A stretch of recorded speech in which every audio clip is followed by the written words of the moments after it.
avéré maintenant, depuis des années, même par les Nations Unies, que le gouvernement rwandais soutient les rebelles du M23, des rebelles qui sèment la terreur, la mort en République démocratique du Congo, notamment à l'Est, où ce conflit a déjà fait des millions de morts.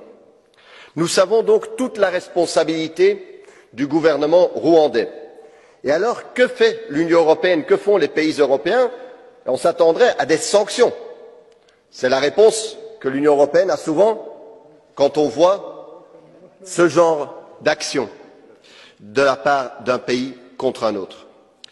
Mais non, non, les gouvernements européens décident aujourd'hui de renforcer leur coopération militaire avec le Rwanda.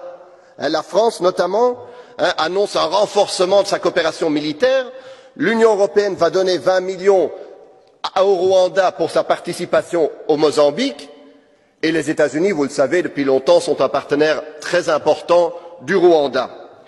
Tandis que vous savez qu'aujourd'hui, s'il y a un État qui vend des armes à la République démocratique du Congo, il doit notifier les Nations Unies, ce qui ralentit, voire empêche, évidemment, la livraison des armes à un pays trop souvent et si souvent agressé.